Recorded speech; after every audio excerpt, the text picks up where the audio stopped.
ഓർമ്മയുണ്ടോ ആ കാലം? ഒരുപക്ഷെ മലയാളികൾ പേടിയോടെ മാത്രം തിരിഞ്ഞു നോക്കാൻ ആഗ്രഹിക്കുന്ന ഒരു തലമുറയുടെ പേടി സ്വപ്നമായിരുന്ന ഒരു കാലഘട്ടം കേരളത്തിലുണ്ടായിരുന്നു. 2011 മുതൽ 2016 വരെയുള്ള 5 വർഷങ്ങൾ. സന്ധ്യ മയങ്ങിയാൽ ഇരുട്ടിനെ നിർബന്ധിതമായി സ്നേഹിക്കേണ്ടി വന്ന ലോഡ് ഷെഡിങ്ങിൻ്റെയും പവർ കട്ടുകളുടെയും കാലം. നിത്യോപയോഗ സാധനങ്ങൾ വാങ്ങാൻ മാവേലി സ്റ്റോറുകളിലേക്കും സപ്ലൈകോ മാർക്കറ്റുകളിലേക്കും പോകാൻ ജനങ്ങൾ മടി കാണിച്ച കാലം. കാരണം അവിടെ ചെന്നാൽ കാലിയായ ഷെൽഫുകൾ മാത്രമായിരുന്നു അവരെ വരവേറ്റിരുന്നത്.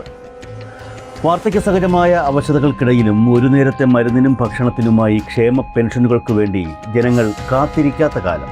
കാരണം കാത്തിരുന്നാൽ തന്നെ മാസങ്ങളോളം അത് കിട്ടില്ലെന്ന് അവർക്ക് ഉറപ്പായിരുന്നു. വിലാപങ്ങളും അഴിമതി കഥകളും മാത്രം നിറഞ്ഞു നിന്ന കേരളം കണ്ട ഏറ്റവും ഇരുണ്ട ഭരണകാലഘട്ടം.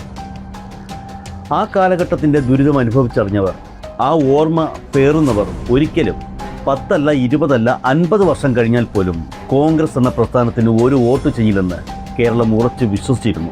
കാരണം അത്രത്തോളം ആഴത്തിലായിരുന്നു ആ ഭരണകൂടം മലയാളികളുടെ നെഞ്ചിൽ മുറിവേൽപ്പിച്ചത്. ഇക്കാലത്തേക്ക് വന്നാൽ കോൺഗ്രസ് പാർട്ടി വയനാട് ഉരുൾപൊട്ടൽ ബാധിതർക്ക് നൽകിയ വാഗ്ദാനങ്ങൾ, രാഹുൽ മാങ്കൂട്ടം വിഷയം, വി.ഡി. സതീശൻ അന്ന് നിരന്തരം പറഞ്ഞിരുന്ന കള്ളങ്ങൾ, ഒപ്പം ഇടതുപക്ഷത്തിൻ്റെ വികസന സാക്ഷ്യങ്ങൾ, ഇതെല്ലാം ഓരോ മലയാളിയുടെയും കൺമുന്നിൽ തെളിഞ്ഞു നിന്നപ്പോൾ ഇത്തവണയും ഇടതുപക്ഷം തന്നെ അധികാരത്തിൽ വരുമെന്ന് നമ്മൾ ഏറെക്കുറെ ഉറപ്പിച്ചിരുന്നു. ഭരണ തുടർച്ച എന്നത് ഒരു ബാലി കയറാൻ മലയല്ലെന്ന് ഏവരും കണക്കുകൂട്ടി. പക്ഷേ സംഭവിച്ചത് മറ്റൊന്നായിരുന്നു. 2026 കേരള നിയമസഭാ തെരഞ്ഞെടുപ്പ് ഫലം പുറത്തു വന്നപ്പോൾ ഇടതുപക്ഷം ഞെട്ടിത്തരിച്ചു. ഒരിക്കലും കോൺഗ്രസിന് വോട്ട് ചെയ്യില്ലെന്ന് ശപഥം ചെയ്ത ലക്ഷക്കണക്കിന് ആളുകൾ അവരൊന്നാകെ കോൺഗ്രസിന് വേണ്ടി വോട്ട് ചെയ്തു. കേരളം അതുവരെ കണ്ടിട്ടുള്ളതിൽ വച്ച് ഏറ്റവും വലിയ ചരിത്രപരമായ ഭൂരിപക്ഷത്തോടെ കോൺഗ്രസും UDFും അധികാരത്തിലേറി. എന്തായിരുന്നു ആ അട്ടിമറിക്ക് പിന്നിൽ? ഏത് ചേതോ വികാരമാണ് അത്ര വലിയ ഭരണ നേട്ടങ്ങൾ ഉണ്ടാക്കിയ LDF സർക്കാരിനെതിരെ വോട്ട് ചെയ്യാൻ ആ ജനതയെ പ്രേരിപ്പിച്ചത്? കോൺഗ്രസ് നേതാക്കളുടെ പെട്ടെന്നുണ്ടായ ജനസമ്മതിയായിരുന്നു അത്?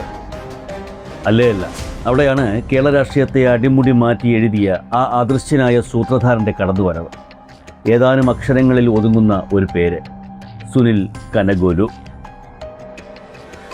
എങ്ങനെയാണ് സുനിൽ കനഗോലു എന്ന കോർപ്പറേറ്റ് സ്ട്രാറ്റജിസ്റ്റ് കേരളത്തിലെ LDFിൻ്റെ ഉരുക്കുകോട്ടകളെ തകർത്തെറിഞ്ഞത്, UDFിന് ഭരണം പിടിച്ചു നൽകിയത്?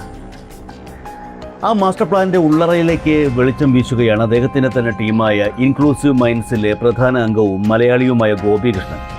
പ്രൈം വിറ്റ്നസ് എന്ന ഓൺലൈൻ ചാനലിന് നൽകിയ ഞെട്ടിപ്പിക്കുന്ന ആ അഭിമുഖത്തിൽ ഒരു ജനാധിപത്യ സമൂഹത്തെ എങ്ങനെയാണ് പണം കൊടുത്ത് വിലയ്ക്ക് വാങ്ങി ഒരു ഏജൻസി ഹൈജാക്ക് ചെയ്തത് എന്നുള്ളതിൻ്റെ രഹസ്യങ്ങൾ അദ്ദേഹം പങ്കുവയ്ക്കുന്നു. സസ്പെൻസുകൾ നിറഞ്ഞ ആ 7 തന്ത്രങ്ങളിലൂടെ നമുക്കൊന്ന് സഞ്ചരിക്കാം.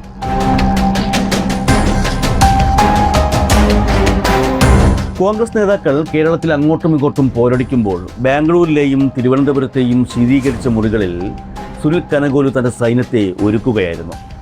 അതൊരു സാധാരണ തെരഞ്ഞെടുപ്പ് കമ്മിറ്റി ആയിരുന്നില്ല. 2024 ലോക്സഭാ തെരഞ്ഞെടുപ്പ് കാലത്ത് വെറും 2 പേരുമായി കേരളത്തിൽ കാലുകുത്തിയ ആ സംഘം 2026 ആയപ്പോഴേക്കും 65-ലധികം അതിവിദഗ്ധരായ പ്രൊഫഷണലുകൾ അടങ്ങുന്ന ഒരു വമ്പൻ കോർപ്പറേറ്റ് യന്ത്രമായി മാറി.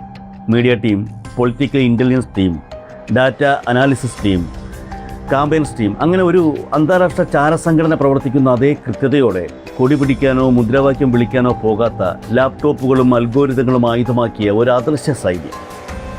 കോൺഗ്രസിൻ്റെ നിയന്ത്രണം അവർ നിശബ്ദമായി ഏറ്റെടുക്കുകയായിരുന്നു.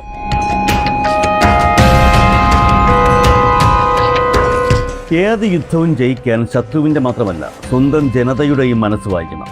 കനഗോലുവിൻ്റെ ടീം ആദ്യം ചെയ്തത് അതായിരുന്നു. വലിയ ഫ്ലെക്സ് ബോർഡുകൾ വയ്ക്കാനോ മൈക്ക് കെട്ടി പ്രസംഗിക്കാനോ അവർ കോൺഗ്രസ്സുകാരോട് പറഞ്ഞില്ല. പകരം കേരളത്തിലെ 20 ലോക്സഭാ മണ്ഡലങ്ങളിലും ഓരോ മുക്കിലും മൂലയിലും അവർ തങ്ങളുടെ പൊളിറ്റിക്കൽ ഇൻ്റലിജൻസ് ഏജൻറ്റുമാരെ വിന്യസിച്ചു. ചായക്കടകളിലും ബസ് സ്റ്റാൻഡുകളിലും ഓട്ടോ സ്റ്റാൻഡുകളിലും അവർ സാധാരണക്കാരായി വേഷമിട്ട് നിന്നു. ജനങ്ങൾ എന്താണ് സംസാരിക്കുന്നത്, അവർ എന്തിനെയാണ് വെറുക്കുന്നത്, എന്തിനെയാണ് സ്നേഹിക്കുന്നത് എന്ന് അവർ ഒപ്പിയെടുത്തു. ഒരു പാർട്ടി ഓഫീസിനും ലഭിക്കാത്തത്ര സൂക്ഷ്മമായ ഗ്രൗണ്ട് റിപ്പോർട്ടുകൾ ദിവസേന കനഗോലുവിൻ്റെ സെർവറുകളിലേക്ക് ഒഴുകിയെത്തി. അതാണ് അവരുടെ അടുത്ത നീക്കത്തിനുള്ള ഇന്ധനമായത്.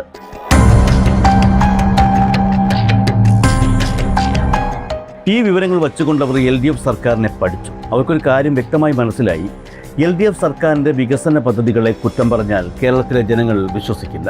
കാരണം കിഫ്ബിയിലൂടെ മാറിയ സ്കൂളുകളും ആശുപത്രികളും റോഡുകളും ജനങ്ങളുടെ കൺമുന്നിലുണ്ട്. ക്ഷേമ പെൻഷനുകൾ ജനങ്ങളുടെ കൈകളിലുണ്ട്. അപ്പോൾ പിന്നെ എങ്ങനെ അവരെ വീഴ്ത്തും? അവിടെയാണ് കനകോലുവിൻ്റെ ബുദ്ധികേന്ദ്രം ഏറ്റവും പുതിയ സൈക്കോളജിക്കൽ വാർഫെയർ അഥവാ മനഃശാസ്ത്ര യുദ്ധം പുറത്തെടുത്തത്. അവർ പുതിയൊരു വികാരം സൃഷ്ടിച്ചു. ആക്സസബിലിറ്റി ഇല്ലാത്ത അഥവാ ജനങ്ങൾക്ക് പ്രാപ്യമല്ലാത്ത സർക്കാർ. മുഖ്യമന്ത്രിയോ മന്ത്രിമാരോ സാധാരണക്കാരുമായി ഇടപഴകുന്നില്ലെന്നും അവർക്ക് ജനങ്ങളോട് അനുകമ്പ ഇല്ലെന്നുമുള്ള ഒരു വലിയ നുണ അവർ വളരെ വിദഗ്ധമായി ജനങ്ങളുടെ അവബോധ മനസ്സിലേക്ക് ഇഞ്ചക്ട് ചെയ്തു. വികസനത്തെക്കാൾ ഉപരി ജനങ്ങളുടെ വൈകാരിക തലങ്ങളെയാണ് അവർ ടാർഗറ്റ് ചെയ്തത്.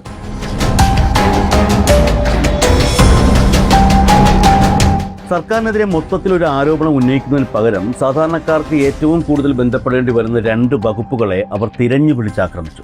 ആരോഗ്യ വകുപ്പും പോലീസ് വകുപ്പ് എന്ന ആഭ്യന്തര വകുപ്പും. ലക്ഷക്കണക്കിന് ആളുകൾ ദിവസവും ആശ്രയിക്കുന്ന സർക്കാർ ആശുപത്രികളിൽ സംഭവിക്കുന്ന വളരെ ചെറിയ ഒറ്റപ്പെട്ട വീഴ്ചകളെ അവർ മാഗ്നിഫൈ ചെയ്തു. ഹർഷീന വിഷയവും ആശാവർക്കർമാരുടെ സമരവും പോലെയുള്ള ഇഷ്യൂകളിൽ സർക്കാർ പ്രതിസന്ധിയിലായപ്പോൾ അതൊരു ക്രൈസിസ് മാനേജ്മെൻറ്റ് പാളീച്ചയാണെന്ന് വരുത്തി തീർക്കാൻ ഇവരുടെ IT സെല്ലുകൾ രാപ്പകലില്ലാതെ പണിയെടുത്തു.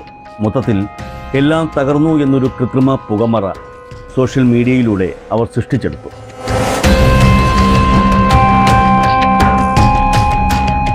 UDFനെ സംബന്ധിച്ചിടത്തോളം അവരുടെ ഏറ്റവും വലിയ ശാപം നേതാക്കൾ തമ്മിലുള്ള പടരപ്പിണക്കങ്ങളായിരുന്നു. ജനങ്ങൾക്ക് കോൺഗ്രസിലെ ഒരു നേതാവിനെയും പൂർണ്ണമായും വിശ്വാസമില്ലായിരുന്നു. ഈ പ്രതിസന്ധി മറികടക്കാൻ കനകോലു ഒരു ഗംഭീര തന്ത്രം മെനഞ്ഞു. ആരെയും മുഖ്യമന്ത്രി സ്ഥാനാർത്ഥിയായി ഉയർത്തിക്കാട്ടാതെ കൂട്ടായ നേതൃത്വം എന്നൊരു ഇമേജ് അവർ പടുത്തുയർത്തി. VD സതീശനും രമേശ് ചെന്നിത്തലയും KC വേണുഗോപാലും തോളോട് തോൾ ചേർന്ന് നിൽക്കുന്ന പോസ്റ്ററുകളും വീഡിയോകളും അവർ ഡിസൈൻ ചെയ്തു. പരസ്പരം പോരടിക്കുന്ന നേതാക്കളെ ചിരിപ്പിച്ചു നിർത്തി. ഇവരാണ് നാടിൻ്റെ രക്ഷകർ എന്നൊരു വ്യാജ സുരക്ഷിതത്വ ബോധം ജനങ്ങളിൽ ഉണ്ടാക്കിയെടുക്കുന്നതിൽ ആ PR വർക്ക് 100% വിജയിച്ചു.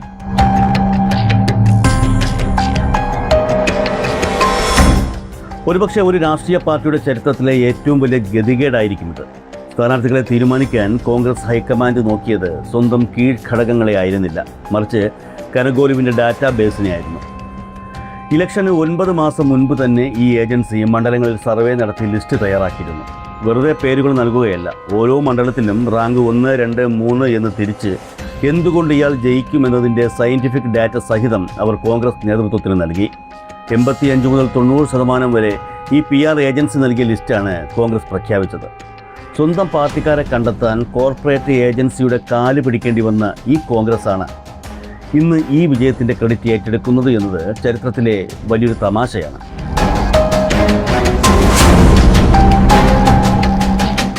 യുദ്ധം തുടങ്ങിയപ്പോൾ കോൺഗ്രസ് നേതാക്കൾ കേവലം കരുക്കൾ മാത്രമായിരുന്നു. കളിച്ചത് മുഴുവൻ കനകോലുവിൻ്റെ ടീമായിരുന്നു. ഓരോ ദിവസവും രാവിലെ PI ടീമിൽ നിന്ന് വരുന്ന റിപ്പോർട്ടുകളുടെ അടിസ്ഥാനത്തിൽ എവിടെ എന്ത് പ്രശ്നമുണ്ട്, അവിടെ ഏത് നേതാവ് പോകണം, എന്ത് സംസാരിക്കണം എന്നവർ കൃത്യമായി സ്ക്രിപ്റ്റ് ചെയ്തു നൽകി. ഒരു സ്ഥലത്തൊരു വിഷയമുണ്ടായാൽ നേതാവ് അവിടെ എത്തി ക്യാമറയ്ക്ക് മുന്നിൽ എന്ത് പ്രതികരണം നടത്തണമെന്ന് തീരുമാനിച്ചിരുന്നത് ഈ ഏജൻസിയുടെ ഓഫീസുകളിലായിരുന്നു. ചിന്തയും ബുദ്ധിയും ഏജൻസിക്ക് പണയം വെച്ച് വെറുമൊരു അവതാരകരെ പോലെ കോൺഗ്രസ് നേതാക്കൾ ആ തിരക്കഥ ഭംഗിയായി അഭിനയിച്ചു തീർത്തു.